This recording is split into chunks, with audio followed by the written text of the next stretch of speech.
quite literally saving Freddie Freeman's life in a bizarre snow situation. Can you tell this story? Snowmageddon, yes. It gets below 60, the turtlenecks come out. You know, I mean, so they freak out they freak out whenever the weather turns bad. And obviously we had a bad storm, black ice everywhere. You know, and they let everybody out on this day, out of school, out of work.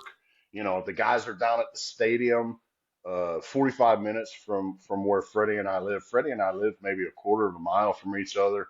Chelsea and Taylor, my wife, are best buddies. So we spent a lot of time at each other's houses.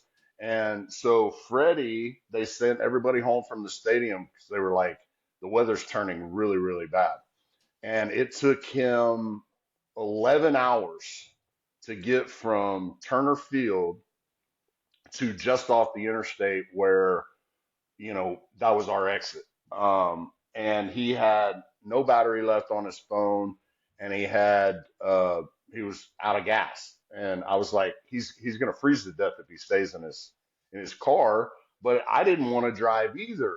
The good thing about having a redneck for a friend is the fact that we have these ATVs, these four wheelers, that we can go through anything. So I told Taylor and Chelsea that I was going to get on my four wheeler, and man, I had all the hunting gear on, the scarf, the goggles from skiing and whatnot.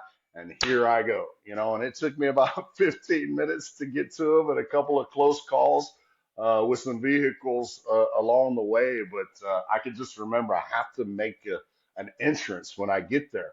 So, of course, he's in his truck and I see his car and I floor it, right? And right when I get to his car, I let off and slam on the brakes and I just go around right in front of him. He gets out, he goes, "Yes, that was awesome." So then he gets on the back.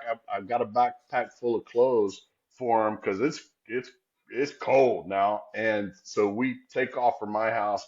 And when we get to my house, we pull into my garage, and my wife snaps the infamous picture of me and Freddie on this four wheeler, and everybody compares that to the Dumb and Dumber, Lloyd Christmas. Hey, we're going up through, we're going to Aspen, Yeah. Uh, That John so Denver is and full of you know what. yes, yes, and they actually made a bobblehead out of it, and it's probably one of the highest selling bobbleheads in Atlanta history.